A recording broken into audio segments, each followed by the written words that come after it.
waxaa xusuusa in halkii hubka dhigista Soomaaliland laga bilaabay nabadda Hargeysa Stadium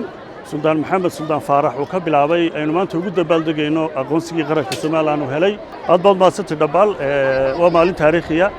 waa maalin guud ahaan qaranka Soomaaliland farxad u ah oo ku suntan halgan iyo dadaal aan ku jirnay 30 sano ayaa inoo rumoobay waxaan maanta reereyntii farxadda aan la qaybsanay bulshada reer Soomaaliland gaar ahaan caasimadda Hargeysa ku sugan Hargeysa Stadium waxaa xusuusa in halkii hubka dhigista Soomaaliland laga bilaabay nabadda Hargeysa Stadium Suldaan Maxamed Suldaan Faarax oo ka bilaabay aynu maanta ugu dabaaldegayno aqoonsigii qaranka Soomaaliland uu helay waxaanu mahadcelinaa madaxweynaha Jamhuuriyadda Soomaaliland mudane Cabdiraxmaan Maxamed Cabdilaahi oo legasiga iyo hawlkarnimada iyo guusha ku suntan madaxweyne waad ku maasantay shaqada wanaagsan ee qaranka u qabatay waxayadana u mahadcelinaa dawladda Israa'iil ra'iisul wasaarahooda iyo guud ahaan shacabkoodaba oo ku dhiiraday aqoonsiga aynu xaq u lahayn ee 30 sano aynu adduunka ku sugeynay inay noqoto dawladdii koowaad ee aqoonsata oo rajaynaya wadamo kalena in insha Allah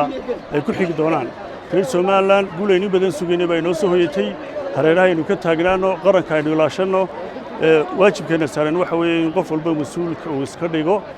oo midnimada iyo wadajirka iyo nabadda aynu ka wada shaqeyno walaalnimada Soomaaliland adkaysano xuduudaha aynu adkaysano midnimada qarankana aynu ka wada shaqeyno dawladana aynu ku garab taagno ilaalinta amniga oo qof kasta halkiisa uu boolis ku noqdo ciidamada amniga aynu la shaqeyno cid kasta oo ka soo horjeeda qaranada Soomaaliland